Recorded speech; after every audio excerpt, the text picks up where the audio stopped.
খ্রিস্টান দুইটা যুবতী মেয়েকে ভারতের মাটিতে ওরা একেবারে উলঙ্গ করে হাঁটিয়েছে। ট্রাম্পের এটা মনে নেই? ও যাতে মাতাল হলো তাহলে ঠিক আছে, যে জানুয়ারির 20 তারিখে আমার শপথ নেওয়ার পরে আমার মেয়েকে যারা উলঙ্গ করে রাস্তায় হাঁটিয়েছে, আমার বোনকে, আমার মাকে, সেই ভারতের 16 লাখ লোক আমার দেশে আছে আমেরিকা, এখান থেকে সব পাঠিয়ে দেব। দাদার এবার ধুতি সামলাতে জীবন বের হয়ে যাবে।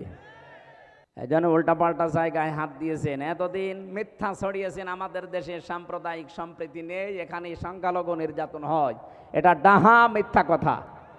বলেন, ভয়েস অফ আমেরিকা, মাইক্রোসফট, এগুলো সব খ্রিস্টানরা চালায়। তাদের কথাগুলো শোনেন তো কি রিপোর্ট দিচ্ছে।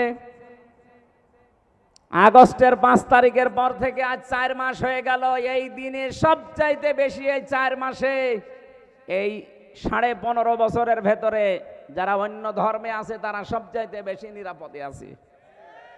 আপনারা মিথ্যা ছড়িয়ে কি করবেন? এই তো আজ 4 দিন না 5 দিন আগে পঞ্চগড় এবং মাগুরা এই 2 জেলা থেকে 2টা মহিলা গিয়েছিল ভারতে চিকিৎসা নেওয়ার জন্য।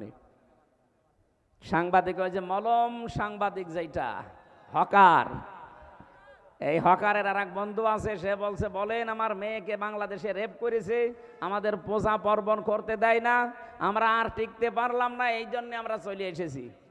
ও মেয়েটা পুরা উল্টিয়ে গেছে। এই কি বলিস?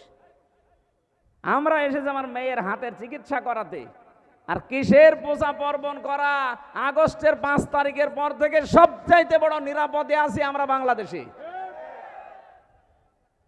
এই জন্য মিথ্যার কেউ এখন খেতে চাচ্ছে না, সব প্রমাণ হয়ে গেছে। সাম্প্রদায়িক সম্প্রীতির 1 নাম্বার দৃষ্টান্ত পৃথিবীর এই 257টা দেশের ভেতরে বাংলাদেশ। জোরে বলেন আল্লাহু আকবার। এই সম্প্রীতি কেউ নষ্ট করতে পারবে না। এদেশে সংখ্যালঘু বলে কিছু নেই, মাইনরিটি মেজরিটি কিচ্ছু নেই, আমরা সব এক। জন্ম যারা নিয়েছি এই দেশে তারা এদেশের গর্বিত নাগরিক। কথা বলেন না কেন? সুতরাং এই উগ্রদেরকে থামান আপনারা, নাই তো সারা পৃথিবী থেকে বিচ্ছিন্ন হয়ে পড়বেন। যদি 7 সিস্টার ভেঙে যায়, যেহেতু বিশ্বে এখন 257টা 263টা রাষ্ট্র হয়ে যাবে, এই 263টা রাষ্ট্রের যেখানে আপনি বাস করেন সেখানেই আপনাকে বিশ্ব নবীকে নেতা মানা লাগবে। এর নাম সাইয়্যিদুল আলামিন, আলম না।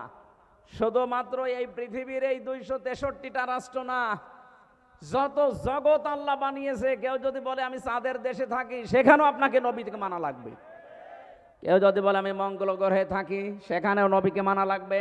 ইয়াতানাজ্জালুল আমরু বাইনাহুন্না, আল্লাহ পাক বলেন প্রতিটি আসমানে আমার বিধিবিধান নাজিল হচ্ছে, যেখানে যেই সৃষ্টি আছে তার জন্য ওইরকম বিধান আমি নাজিল করি। যেখানেই যাবেন আপনাকে নবী ছাড়া অন্য কাউকে আপনি মানতেই পারবেন না। 2 নম্বরে সাইয়্যিদুল বাশার, বাশার মানে মানুষ। কেউ যদি বলে আমি মানুষ, মানুষ পদবাচ্যে যারা বিবেচিত, মাস্ট বি তাকে নবীকে নেতা মানা লাগবে। শুধুমাত্র দুনিয়ার এই জগৎ না, মানুষ না, সাইয়্যিদুল কাউনাইন বলা হয়েছে 3 নাম্বার। শুধু দুনিয়া না, আখেরাতেও আপনার জন্য আমার জন্য বিশ্ব নবী হবেন একমাত্র নেতা। অন্যান্য যত নবী আছে সবাই অপারগতা স্বীকার করবে, মুহাম্মদুর রাসূলুল্লাহ পড়ে যাবে সেজদায়। 50 বছর কেটে যাবে এক সেজদায়। আল্লাহ পাক বলেন হাবিব মাথা তোলেন, সেজদা থেকে মাথা তোলেন, আজকে আপনি যা বলবেন আপনার সব কথাগুলো আমি আজকে কবুল করে নেব। সুতরাং শুধু এ জগতে কাজে লাগছে তা না, মরণের পরও আমার নবীকে দরকার আছে না নেই? এখনো পর্যন্ত যারা রাজনীতি মনে করে কানে তোলা দিয়ে আছেন, কান একটু ছাড়ান, হাত সরান। শুধু দুনিয়া না, আখেরাতেও কাজে লাগবে। যার সিগনেচার ছাড়া, যার সার্টিফিকেট ছাড়া, যার সুপারিশ ছাড়া কেউ জান্নাতের গেটে যেতে, আরো জোরে বলেন। 4 নম্বরে শুধু আমাদের মানুষের না, উভয় জগতে না, সাইয়্যিদুল মুরসালিন, যাদের রাসূল আল্লাহ পাঠিয়েছেন তাদের জন্যও তিনি সাইয়্যিদ। 5 নম্বরে সাইয়্যিদুল আম্বিয়া, শুধু নবীদের না, শুধু রসুলদের না, সবার জন্য তিনি ছিলেন একমাত্র নেতা। হযরতে মুসা আলাইহিস সালাম এত বড় পাওয়ারফুল নবী, আল্লাহর সাথে কথা বলতেন, তিনি যদি এখন বাংলাদেশে আসে আর কেউ যদি মোহাম্মদ রসুল্লাহকে বাদ দিয়ে মুসা নবীর আদর্শ গ্রহণ করে নিছক, সে জাহান্নামী। কথা বলেন না কেন? কি মনে করেন আপনি বলেন তো? মুসা নবীর মতো এত বড় পাওয়ারফুল নবী এখন যদি আসে, তাকে মেনে নিলে যদি আপনি জাহান্নামে যান, মুসা নবীর চাইতে আপনার বাবা, আপনার স্বামী, আপনার নেতা কি বড় নাকি? কাকে মানেন আপনি? এই মুহূর্ত থেকে যে উলিল আমরি মিনকুম যে ব্যাখ্যা বললাম, আতিউ শব্দটা আল্লাহ এই জন্যে দেননি, কারণ আল্লাহ রাসূলকে মানতে গেলে প্রশ্ন নেই, প্রশ্ন করলে আপনার ঈমান থাকবে না। কিন্তু উলিল আমর যারা দুনিয়াতে যারা নেতৃত্ব দেবে আল্লাহ রাসূলের পরে, সে যেই হোক, আগে দেখতে হবে লোকটা আল্লাহ রাসূলকে মানে কিনা। বুঝেছেন কিনা বলেন এ পর্যন্ত? বুঝেছেন? আপনারা বুঝলে শুধু হচ্ছে না, আমার এগুলো তো বুঝবেই। যতদূর পর্যন্ত এই আওয়াজ যাচ্ছে, রেকর্ড হচ্ছে, তামাম দুনিয়া ছড়িয়ে যাচ্ছে, সবাইকে উদ্দেশ্য করে বলছি, আপনার বিবেকটা কাজে লাগাবেন। আল্লাহ আমাদেরকে বিশ্ব নবী মুহাম্মদুর রাসূলুল্লাহ একমাত্র আদর্শ মেনে চলার তৌফিক দাও, বলেন আমিন। ইয়াউমাইযিল লা তানফাউশ শাফাআতু ইল্লা মান আযিনা লাহুর রাহমানু ওয়া রাদিয়া লাহু কওলা। সূরা তাহা 16 নম্বর পারা 18 নম্বর পৃষ্ঠা 10 নম্বর লাইনের 109 নম্বর আয়াতে আছে। আল্লাহ বলেন, সেদিন সুপারিশ কাজে লাগবে না, যার কথা শুনতে আমি আল্লাহ রাজি না হব এবং যার প্র্যাকটিক্যাল লাইফের ওপরে আমি আল্লাহ রাজি না থাকব। কুমিল্লাবাসী, নবীজির সুপারিশ যদি আমি আপনি পেতে চাই, আমার জীবনকে আগে পাল্টাতে হবে। জীবন পাল্টানোর যতগুলো নিয়ম নীতি আছে কোরআনে আমি 500 নিয়ম পেয়েছি, তার ভেতরে আজকে একটা বলছি। আমার আলোচনার বিষয় আজকে আমানাত। কি বললাম? বলেন বলেন। মানব জীবনের একটা গুরুত্বপূর্ণ পাঠ এটা। পুরা কোরআনে এরকম 500টা পাঠ আছে, এর ভেতরে আজকে আমি একটা বলছি, আমানাত। শব্দটা শুনতে যত সহজ মনে হচ্ছে, বিষয়টা অত সহজ না। এর ভেতরে আমার মনে হয় দুনিয়া আখিরাত সব আল্লাহ লুকিয়ে রেখেছেন। আমানত এমন একটা গুরুত্বপূর্ণ বিষয়, নবী মুহাম্মদুর রাসূলুল্লাহ জানিয়েছেন, কিয়ামতের আগে দৃশ্যটা দুনিয়ায় এমন হবে, মাইকিং করেও একজন আমানতদার মানুষ খুঁজে পাওয়া যাবে না। আমার মনে হয় সেই সময় এখন প্রায় চলে এসেছে। আপনি তাকান, এখন মাইকিং করে একটা আমানতদার মানুষ খুঁজে পাওয়া যায় না। অথচ একটা মানব জীবনের গুরুত্বপূর্ণ পাঠ, নবীজিকে মানুষ আমানতদার এই শব্দটা বলে আরবে ডাক দিত। আমানতদার বলতো না, আল আমিন, আস সাদিক, এমনি এমনি বলে নাই। সে জীবনে এত বেশি আমানতের দায়িত্ব পালন করেছেন, নিজের জামাই হযরতে আলীকে মরণের বিছানায় রেখে গেছে, তারপরও আমানতের দায়িত্ব ভুলে যাননি। যেদিন তার বাড়ির চারিদিকে 42 জন কাফের রাঙ্গা তরবারি নিয়ে দাঁড়িয়ে আছে, বিশ্ব নবী ডাক দিয়ে বললেন, আলী, চারিদিকে ওরা দাঁড়িয়ে আছে আমাকে হত্যা করার জন্যে। ওই যে ঘরের ভেতরে টোপলা দেখতে পাও, ওগুলো সবই ওদের, যারা আমাকে হত্যা করার জন্য এসেছে। আমি আল্লাহর আদেশ পেয়েছি, এ মুহূর্তে যদি আমি চলে যাই তাহলে আমার আল আমিন নামের কলঙ্ক হয়ে যাবে। আমানতদার আমি, ওরা নিজেরাই আমাকে ডাকে, তাহলে এই আমানতদারের কলঙ্ক হয়ে যাবে। তুমি আমার বিছানার ওপরে চাদর মোড়া দিয়ে শুয়ে থাকো, সকালবেলা ওরা এসে যখন আমাকে পাবে না, পাবে তোমাকে। তুমি তখন পাওয়ার সঙ্গে সঙ্গে, যেহেতু নেতার ছেলে, তোমার হয়তো কিছু বলবে না, তুমি সঙ্গে সঙ্গে আমানতের দায়িত্বটা পালন করার পরে 3 দিনের মাথায় মদিনায় আমার সাথে দেখা করবা। ও বাংলার মুসলমানেরা, চিন্তা করেন তো, এই কঠিন মুহূর্তে যেখানে জীবন মরণ নিয়ে টানাটানি, সেখানেও নবীজি আমানতের দায়িত্ব ভোলেন নাই, নিজের জামাইকে মরণের বিছানায় রেখে যাচ্ছেন। অথচ আপনি কি করলেন? এ বিশাল আমানতটা জনগণ আপনাকে দিতে চায়নি, তারপর আপনি নিজে নিজে আমানতদার সেজেছিলেন। কথা বলে না কেন? তিনি 3টা নির্বাচনে আমরা কেউ তাকে জোর করে দিতে চাইনি, তিনি জোর করে আমানতের দায়িত্বটা নিয়েছিলেন। কি করলেন নিয়ে?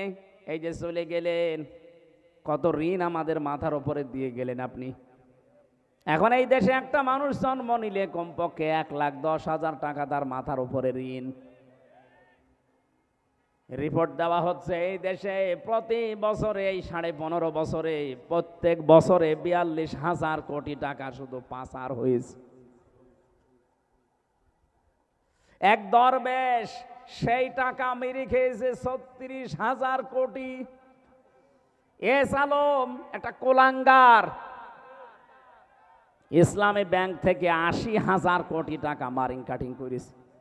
এখন অনেককে বলতে শোনা যাচ্ছে, তারা কোন নিয়তে বলছেন আমরা জানি না, যে ইসলামী ব্যাংক একদল নাকি ডাকাতি করেছে। কিসের ডাকাতি? যারা বানিয়েছিল তারা হাতে নিয়েছে। ইসলামী ব্যাংক আপনি বানিয়েছেন? এর প্রতিষ্ঠাতা যারা, তাদের দিকে তাকান। ইসলামী ব্যাংক এখন তার মায়ের কোলে ফিরে গেছে। কথা বলেন না কেন? এতদিন তো ডাকাতি হয়েছিল, সেখান থেকে মায়ের কোলে ইসলামী ব্যাংক ফিরে গেছে। যাদের চরিত্র ওই রকম তারা ওই রকম কথা বলতে পারে, যাদের চরিত্রের ভেতরে ওই রকম মারিং কাটিং। কথা বলছেন না কেন? আমরা তো ঘোষণায় দিয়ে দিয়েছি আমাদের চরিত্রের ভেতরে কোনো মারিং কাটিং করার অভ্যাস নেই। যদি দেখাতে পারেন যে 1 টাকা কেউ মেরে খেয়েছে, শুধু প্রমাণ দেন। কি করে দেখেন। 2টা মন্ত্রী ছিল, 1 টাকা পর্যন্ত দুর্নীতি করেছে, প্রমাণ আজও কেউ দিতে পারেনি। এরপরে আবার কি দেখানো লাগবে আপনাকে? বলে কিছু দেখান। কি দেখাবো এর চাইতে? মন্ত্রীর জায়গায় থেকেও যদি 4 আনা কোনো দুর্নীতি না পায়, এ বাংলাদেশের ইতিহাসে প্রথম যে মন্ত্রণালয় চালানোর পরে আবার কিছু টাকা বেঁচে গেছে, ওগুলো ফেরত দিয়েছে। কে দেবে বলেন? এই কুমিল্লা সাক্ষী কিছুদিন আগে নেতা এসেছিল, 5টা মোবাইল পাওয়া গেছে, সেটা আবার ফেরত দিয়ে দিয়েছে। বাংলাদেশের ইতিহাসে দেখান তো এর সাথে কি দেবে চরিত্রের মাধুর্যতা? আবার এই ঝঞ্ঝা বিক্ষুব্ধ পৃথিবীতে, যেখানে একেবারে চরিত্র ঠিক রাখাই কঠিন, সেখানে এই মানুষগুলোই মোবাইল ফেরত দিয়ে যায়। যেখানে 5,000 টাকার 20,000 টাকার মোবাইল ফেরত দিতে পারে, এরকম মানুষের কাছে কোটি টাকা দিলেও এরা ফেরত দেবে। আর আপনার কাছে গিয়ে তো মোবাইল ফেরত না, মোবাইলের খাপও ফেরত পাওয়া যায় না। আর আপনি শুধু ফতোয়া দেন না ইসলামী ব্যাংক ডাকাতি হয়ে গেল। ডাকাতি এতদিন হয়েছিল, এখন তার মায়ের কাছে ফিরে এসেছে। নিজে তো একটা ব্যাংক বানাতে পারেন না, একজন বানিয়েছে, সেটা শুধু কিভাবে মারিং কাটিং করে খাবেন সেই বুদ্ধিতে আছেন। নিজে একটা কিছু তৈরি করে জাতিকে দেখান। একটা সুসও তৈরি করতে পারে না, সে ফতোয়া দেয়। আর এরা কি তৈরি করছে আপনি চিন্তা করেছেন? আপনি ঢাকার দিকে আজ 2-3 দিন যেটা চলছে, অন্য দেশের অন্য বলতে কি বিশ্বের সবচাইতে বড় বড় বিশ্ববিদ্যালয়ের প্রফেসররা এসে দৃশ্যগুলো দেখে তারা আশ্চর্য হয়ে গেছে যে এইগুলো তো করে বাইরের দেশে, আমরা দেখি রাষ্ট্রের পক্ষ থেকে। আর এই দেশে মাত্র একটা ছাত্র সংগঠন এত বড় কাজ করছে, এদের রাষ্ট্রের বাজেট দেওয়া দরকার। দেশ এমনি দাঁড়াবে, শুধু বায়ান দিয়ে দেশ দাঁড়ায় না, কাজ করা লাগে। চরিত্রের সর্বোচ্চ পর্যায়ে তারা পৌঁছাচ্ছে সব কিছু দিয়ে। আর আপনি আদর্শ দিয়ে মোকাবেলা করতে পারেন না, শুধু উল্টাপাল্টা ফতোয়া দেন। জনগণ এখন আর ওই আগের 5 তারিখের আগে নেই, অনেক আগে আগস্টের 5 তারিখ পার হয়ে গেছে। কথা বলেন না কেন? নারায়ে তাকবীর, কথা বলতে দেন, কথা বলতে দেন। কুমিল্লাবাসী উনি 14টা সুটকেস নিয়ে চলে যাচ্ছে, আর নবীজি বলেন আলী এগুলো নিয়ে গেলে আমার আলামিন নামের কলঙ্ক হয়ে যাবে। আপনি এতগুলো সুটকেস নিয়ে চলে গেলেন, আপনার মুসলমান নাম আপনার হাজি নামের কলঙ্ক হইল না। সারা দুনিয়া থেকে এই যে এখন প্রকাশ হয়ে গেছে আমার দেশের মাধ্যমে, আপনি 14টা সুটকেস নিয়ে চলে গেছেন। পাইলটকে জিজ্ঞাসা করছে বাক্সগুলো উঠেছে, বলছে হ্যাঁ ম্যাডাম চলো। একটা মানুষকেও কিছু জিজ্ঞাসা করলেন না, কথাও বললেন না কারো সাথে। আপনার এত দরকার সুটকেসের? যাওয়ার সময় যদি কাকু কেউ বলতো যে কাওয়া চলে গেলাম, কিছুই বলে নাই। আমারও বলিছেন, আমরা বলতে পারতো না যে 3 বছর জেল খাটালাম, কিছু মনে করো না, মাফ করে দিও, চলে গেলাম। এই কথা বলে না কেন? তাও বললো না। তো দোয়া চাবে, চাইনি। ওই সময় তো বাইরে ছিলাম। আপনার সুটকেস এত দরকার যে সুটকেসের খবর নিয়েছে, এগুলো উঠেছে বিমানে, হ্যাঁ চলো এবার যান, ওগুলো নিয়ে চলে যান। আপনার নামের কলঙ্ক হয়ে গেছে, আপনি হাসি না, আপনি পাসি। আপনাকে মুসলমান বলতেও মানুষের ঘৃণা হয় এখন, কথা বলে না কেন? ঠিক। নবীজির কাজ ছিল মানুষের বোঝা বহন করে দেওয়া, মানুষের বোঝা হালকা করা, আর আপনি মানুষকে বোঝা দিয়ে গেলেন। এই 2780 জন মানুষ এখন হাসপাতালে কাতরাচ্ছে, কারো হাত নেই, পা নেই, চোখ নেই, অন্ডকোষ উড়ে গেছে। এগুলো তার পরিবারের জন্য, সমাজের জন্য, দেশের জন্য বোঝা না? এই বোঝাটা তো আপনি দিয়ে গেলেন। আপনি যদি চলে যাবেন তো কয়েকদিন আগে গেলে তো এই বোঝাগুলো এই দেশ এখন আর বহন করা লাগে না, কথা বলে না কেন? কোটি কোটি টাকা ঋণ দিয়ে গেলেন আমাদের দেশে, চলে যাবেন তো আগের থেকে চলে যেতে পারলেন না। এই মহাসাগরে আমাদেরকে ভাসিয়ে রেখে গেলেন। এই জন্য আপনাকে নবীর উম্মত বলাও মনে হয় ঠিক না, কারণ নবীর কাজ ছিল মানুষের বোঝা ও তাহমিলুল কাল্লা, ও তাহমিলুল কাল্লা, তিনি বোঝা বহন করতেন, হালকা করে দিতেন, আর আপনি বোঝা আরো দিয়ে গেলেন। ইন্নাকা লা তাসিলুর রহিমা, হে নবী আপনি ভয় পাবেন না। কিসের ভয় আপনার? আপনি তো মানুষের সম্পর্ক ঠিক রাখেন। আর 15.5 বছরে কার সাথে আপনার সম্পর্ক আছে বলেন? কোন আলেমের সাথে আপনার সম্পর্ক নেই। যেগুলো আলেম নামে সম্পর্ক ছিল সবগুলো জালেম। এই ফরিদউদ্দিন মাসুদ একটা টাটকা নির্ভেজাল জালেম। ওইটা কোরআনের পাখির নামে ও ফাঁসির আদেশ চেয়েছে শাহবাগে গিয়ে, ওটারে আলেম বললে গোনা হবে। যেই দিন এরকম উল্টাপাল্টা কাজ করেছে, আর একজনকে দেখতাম বাইতুল মোকাররমের ইমাম, কওমি জননী নাম দিয়েছে জালেমাকি। ওই দিন 76 জন আলেম আমার সাথে জেলখানায়, কওমি মাদ্রাসার মাওলানা মামুনুল হক সহ প্রত্যেকে বরদোয়া দিয়েছে যে কইল কি এই লোকটা, হ্যাঁ শাপলা চত্বরে হাজার হাজার মানুষকে যায় যে মহিলার ইঙ্গিতে দুনিয়া থেকে বিদায় করে দিল। আর আমরা এখনো পর্যন্ত যে মহিলার ইঙ্গিতে জেল খাটতেছি জেনার তহমত মাথায় নিয়ে। মামুনুল হকের মামলা কি ছিল? ব্যভিচারের মামলা। জেনার মামলা দিয়েছে আমার নামে, আর আমার জাতি ভাই হয়ে ওই জালেমাকে নাম দিচ্ছে কওমি জননী। ওই দিন একেবারে সারা দিন সারা রাত ধরে শুধু জেলখানে ওর নামে বরদোয়া হয়েছে। এইগুলোকে জালেম বলবেন না আলেম বলবেন কোন কারণে আপনি? এই আলেম নামে জালেমদের সাথে আপনার সম্পর্ক, কোনো আলেমের সাথে আপনার সম্পর্ক ছিল না। আরো আলেমদেরকে ধরে ধরে কাউকে গুম করেছেন, কাউকে খুন করেছেন, কাউকে আটক করে রেখেছেন বছরের পর বছর। নিজেই আমার রিমান্ডে বলতো যে অফিসারগুলো যে আপনার কোনো দোষ নেই, আমরা জানি, তে আমার দোষ নেই, আপনারা নিজেরাই বলছেন, এভাবে আমাকে এত কষ্ট দেন কেন? এভাবে টাঙিয়ে রাখেন আপনাকে, আমার মাজায় দড়ি বাঁধা, মনে হচ্ছে ছাগল বেঁধে রেখেছে। আপনি হাসতেছেন, আমি আর যাই হয় আমার নামের আগে একটা আলেম লেখা নেই। কথা বলেন না কেন? কিয়ামতে আল্লাহ আলেমদেরও যখন বিচার করবেন, হাদিস চারিদিকে ঘিরে নেবেন কুদরতের কাপড় দিয়ে, যেন অপমান বেশি না হয়। আর আপনি অপমান আরো যেন বেশি হয় সেই কাজ করেছেন। কালো কাপড় দিয়ে চোখ বাঁধা, হাত পেছনে বাঁধা, সামনে বাঁধলে তো হয়, পেছনে বাঁধে যেন হাত কেটে যায়। আবার ডান্ডা বেড়ি লাগানো পায়ের সাথে। আমার এমনি শরীর চলে না, 3টা বছরে তো কোনো চিকিৎসা দেননি। এই অবস্থায় যদি হাত বাঁধা, পা বাঁধা, চোখ বাঁধা, আবার মাজায় দড়ি দেওয়া, কি শুরু করেছেন? আবার মাথার উপরে টুপি দিয়ে দিত, হেলমেট, বুকে একটা কিছু দিত যেন কেউ গুলি না মারে। এই যে ভণ্ডামিগুলো শুরু করেছিলেন আলেমদের সাথে, সম্পর্ক আপনার কার সাথে ছিল? দেশের মানুষ আন্দাজে আপনাকে নাম দিত মানুষ কন্যা। যারা সামনাসামনি এরকম প্রশংসা করতো, কই তারা আজকে? আজ সবগুলো আপনার বিরুদ্ধে বলছে। এই যে পলক, কথা বলেন না কেন? ইন্টারনেট বন্ধ করে দিয়েছিল আপনার ইশারায়, পলক এখন সব বলে দিচ্ছে। তাও তো এখনো পলককে ডিম দেয়নি, ডিম দিলে সব বলে দেবে। সম্পর্ক যারা ঠিক রাখে মানুষের সাথে, বিশেষ করে আত্মীয়তার সম্পর্ক, রক্তের সম্পর্ক, তাদের কোনো ভয় নেই। আর যারা এই সম্পর্কগুলো আরো নষ্ট করে, তাদের ভেতরে আল্লাহ ভয় ঢুকিয়ে দেয়। এমন ভয় দিয়েছে দুপুরের খাবার খাবার সময় পাইনি, খালি বলেছিল 5 মিনিট, তারপরও সময় দেয়নি। বলে না সে সময়ও নেই, ভয়তে আগেই পালিয়ে গেলেন। পৃথিবীতে যারা পালিয়ে যায় তারা আবার ফিরে আসে, এরকম ইতিহাস আমি পড়িনি। 805 বছর আগে পালিয়েছিল লক্ষণ সেন, আজও ফিরে আসেনি। এসেছে, চলে গেছে, হারিয়ে গেছে। কিছুদিন আগে আশরাফ ঘানি পালিয়েছিল, ফিরে এসেছে? কথা বলেন না কেন? মালদ্বীপের রাজা পালিয়েছিল, শ্রীলঙ্কার রাজা, ফিরে এসেছে? না, ফিরে আসার ক্ষমতা এখন আর নেই।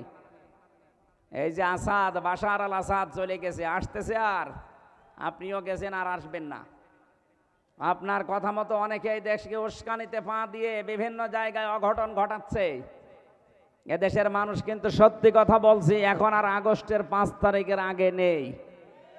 কেউ উস্কানিতে পা দিয়ে যদি এই দেশকে অস্থিতিশীল করার চেষ্টা করেন, এ দেশটা এখন ছাত্র জনতা আমাদেরকে আমানত দিয়েছে, এই আমানতের খেয়ানত আমরা করতে, আরো জোরে বলেন, করতে। ওই গোপালগঞ্জের কিছু মানুষ আবেগে লাফিয়েছিল, এমন পিটানো পিটিয়েছে পুলিশে, প্রশাসনে, আর্মিতে, পেছনে বান্দরের পেছনের মতো লাল হয়ে গেছে। ওই কয়েকদিন শুনলাম যে গোপালগঞ্জ থেকে কেউ যদি ঢাকায় আসে, বাসে আসবে, বসে আসলে 300 টাকা, দাঁড়িয়ে আসলে 1000 টাকা। কুমিল্লার মানুষের তো তার উপরে এমনি একটা রাগ আছে যে বিভাগ দেয়নি। এ বিভাগের মানুষ অন্তত বিভাগ হবে সামনে, যেহেতু এই জেলার মানুষ আবেগে যেন কারো চক্রান্তে পা দিয়ে, উস্কানিতে পা দিয়ে দেশের 12টা বাজানোর চেষ্টা করবেন না। যারা করেছে তারাও থামবে আশা করছি। এদেশে আমরা এখন সব এক, শুধু ওই 14 দল বাদ দিয়ে বাকি আমরা যারা আছি সবাই মাজলুম। এখন যদি কোনো ঝামেলা তৈরি করেন না, জাতি কিন্তু আপনাকে ক্ষমা করবে না। এই জন্য আমানতের দায়িত্ব নবী নিজে জীবন দিয়ে পালন করছিলেন, আর আপনি আমানতের দায়িত্ব পেয়ে সবগুলো নিয়ে খেয়ানত করে চলে গেলেন। আপনি নবীর উম্মত দাবি করতে পারেন না, এর পরের গুলো তো একটাও মানেন না। আল্লাহ রাব্বুল আলামিন বলেন, ইন্নাল্লাহা, অবশ্যই আমি আল্লাহ, ইয়া'মুরুকুম, তোমাদেরকে আদেশ করছি, আন তুআদ্দুল আমানাতি ইলা আহলিহা, তোমাদের যাবতীয় আমানতকে তার প্রাপকের কাছে পৌঁছিয়ে দেবা। এখানে গচ্ছিত যে আমানতটা আছে এইটার কথা বলা হয়েছে। তাফসিরে ইবনে কাসিরের ভেতর থেকে শোনাচ্ছি, হযরতে ওসমান ইবনে তালহা রাদিয়াল্লাহু তাআলা আনহা, তার ঘটনা এই আয়াতের ভেতরে আছে। নবীজি মক্কা বিজয় করলেন, নিজে উঠের উপরে চড়ে তাওয়াফ করলেন, লাঠি দিয়ে হাজরা আসওয়াদকে তিনি স্পর্শ করলেন। এরপরে হযরতে তালহা ওসমান ইবনে তালহাকে ডাক দিয়ে বললেন, এই নাও চাবি, কাবার এই চাবি। দরজা খুলে তিনি 2 রাকাত নামাজ আদায় করে চাবিটা দিয়ে দিলেন, বললেন, কিয়ামত পর্যন্ত তোমার বংশের কাছে এই আমানতটা থাকবে। এই আয়াতটা তিনি ওই সময় তেলাওয়াত করে জানালেন, অবশ্যই আল্লাহ নির্দেশ দিয়েছে তার আমানতকে তার প্রাপকের কাছে পৌঁছিয়ে দাও। আমানতের কথা কেন বারবার বলছি? আমার এই জীবনে আমি কোরআনে কারিমে পড়াটা পড়ে আমানত পেয়েছি প্রধানত 27 প্রকার। কত? আপনি কি ঘুমাচ্ছে? 27 প্রকার আমানতকে দুনিয়ায় আপনাকে পালন করে দেখানো লাগবে। তার প্রথম প্রকার আমানত হচ্ছে আপনার জীবনটা। এটা আল্লাহ পাক পক্ষ থেকে আপনাকে একটা আমানত দিয়েছেন, মন মতো আপনি ব্যবহার করতে পারবেন না, এমনকি নিজের অঙ্গ প্রত্যঙ্গ যা আছে একটা নিজে নষ্ট করে ফেলতে পারেন না, এটা আমানতের খেয়ানত হবে। অলা তুহলিকু আনফুসাকুম, সূরা বাকারার ভেতরে আছে আয়াতটা, বাংলা অর্থ হচ্ছে নিজেদেরকে নিজেরা ধ্বংসের ভেতরে ফেলে দিবা না। সুতরাং এই বডিটা যেহেতু আল্লাহর পক্ষ থেকে আপনার কাছে আমানত, এই আমানতটা রক্ষা করার জন্য অবশ্যই এই বডির খেয়াল রাখা লাগবে। যারা এই বডিকে নষ্ট করে ফেলেন, বিড়ি, সিগারেট, এরপরে এই যে গাঁজা খেয়ে, মদ খেয়ে, নেশা ভান করে আপনি কিন্তু ধরা খেয়ে যাবেন। এখন থেকে সতর্ক হয়ে যাবেন, আমার এই বডিটা আল্লাহর আমানত, আমি এই বডিটা নষ্ট হয় এমন কোন কাজ বলেন বলেন। চোখ আপনার কাছে আমানত, এমন দিকে তাকাবেন না যেখানে তাকালে আমানতের খেয়ানত হয়। আজ অনেক মানুষ আমার মোবাইলে মেসেজ পাঠায়, হুজুর 2 বছর বিয়ে হয়েছে, নিজের বউ আর ভালো লাগে না, অন্যের বউ দেখলে খুব ভালো লাগে। এটা একটা রোগ। এটা কি? এটা ভালো লাগার পেছনে কারণ আছে। আমি 2টা ঔষধ বলছি, এখন থেকে শুরু করে মরণ পর্যন্ত মাত্র 15 দিন একটু মেনে চলেন, দেখবেন 15 দিন পরে অন্যের বউ দেখলে আপনার মেজাজ খারাপ হয়ে যাবে, নিজের বউ দেখলে আপনার আকর্ষণ বাড়বে। কোরআনে কারীম সূরা নূর 18 নম্বর পারা 12 নম্বর পৃষ্ঠার 7 নম্বর লাইনে 30 নম্বর আয়াতে আছে ঔষধ। কুল্লিল মুমিনিনা ইয়াগুদ্দু মিন আবসারিহিম ওয়া ইয়াহফাযু ফুরুজাহুম যালিকা আযকা লাহুম ইন্নাল্লাহা খাবীরুম বিমা ইয়াসনাউন। রব্বুল আলামিন বলেন, নবী আপনি মুমিন পুরুষদেরকে বলেন তারা যেন চক্ষুকে নিম্নগামী করে রাখে পরনারী দেখলে। 14 জন নারী বাদ দিয়ে দুনিয়ায় যে মহিলায় আপনার সামনে পড়ুক না কেন, মাস্ট বি আপনাকে চোখ নিচের দিকে করা লাগবে। আপনি একটু 15 দিন মেনে চলেন, মাত্র 15 দিন। 14 জন মহিলা বাদ দিয়ে যত মহিলা দুনিয়ায় আছে দেখলে আপনি চোখ নিচের দিকে করবেন। 2 নম্বরে লজ্জা স্থানের হেফাজত করবেন। মেয়েরা যদি কারো সাথে মোবাইলেও কথা বলেন, মা বোন যারা শুনতে পাচ্ছেন, প্রথম নাম্বারে আপনার কথা হবে মোবাইলে, খুব শর্টকাট কথা। যদি কারো সাথে বলেন, 14 জন পুরুষের সাথে আপনি কথা বলতে পারেন, এই 14 জনের বাইরে যদি কাবা শরীফের ইমামও কল দেয়, আপনি মোবাইলে কথা বলবেন খুব শর্টকাটে। 2 নম্বরে ভাষা হবে রুক্ষ সূক্ষ্ম। কথা বুঝতেছেন? এগুলো না, আপনার কথাবার্তারা শুনে আরো অনেকে দেখি চলে আসে, আপনার কাছে আসতে চায়। আজ পরিবার অবক্ষয়ের পেছনে কারণ আমার মনে হয় মোবাইলের এই উল্টাপাল্টা কথাগুলো। প্রতিদিন দেখবেন অনশন করছে মেয়েরা, 2-3 বাচ্চার মা এসে চলে এসেছে আফসারি সাহেবের বাড়ি, কি অনশন, বিয়ে করা লাগবে। কেন? এই মোবাইলের ব্যবহারটা সঠিক হওয়া লাগবে। 15 দিন মাত্র একটু চেষ্টা করেন, 15 দিন পরে একটা অনির্বচন সুখ আপনার মনের ভেতরে আল্লাহ দান করবে। শব্দটা কি বললাম? একটা অনির্বচন সুখ আপনি পাবেন। পাখির বাচ্চারা দেখবেন, মুরগির বাচ্চা যখন এর ডানার নিচে আশ্রয় নেয়, ওর পালক পর এত মোলায়েম, এত সফট, এত কোমল, একটার সাথে যখন আরেকটা লেগে যায়, ওর নিচে যখন সিল কাকের থেকে বাঁচার জন্য আশ্রয় নেয়, এই বাচ্চারা যখন দেখে যে মায়ের পালক একটার সাথে আর একটা লেগে গেছে, এটা সফট কোমল, এমন সুন্দর একটা নিচের জায়গা হয়ে যায়, ওখানে এই কম পালকের সাথে আর একটা পালক লাগলে একটা ঘর্ষণ লাগে, ঘর্ষণ। ওটাকে বাংলায় অনির্বচন সুখ বলে। তখন বাচ্চারা কিচির মিচির আওয়াজ দেয়।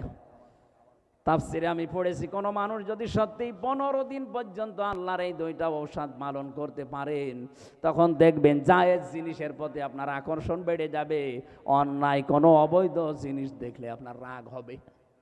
আমরা এটা চাই না? কথা বলেন। যাদের মোবাইলে এমন কোনো কারো নাম্বার লেখা আছে যে নাম্বারে কথা বলা আপনার জন্য জায়েজ না, এরকম মোবাইলে যদি কারো সাথে কথা বলে থাকেন, সেটিং করে থাকেন, এক্ষুনি ওই নাম্বার ডিলিট করে দেন। এখনই ডিলিট করে দেন। এটা একটা আমানত আপনার জন্যে। এই আমানত রক্ষা করার কসম আমি নিজে পরীক্ষা করে বলছি, 15 দিনের ভেতরে মাস্ট বি আপনাকে আল্লাহ একটা পরিবর্তন এনে দেবে।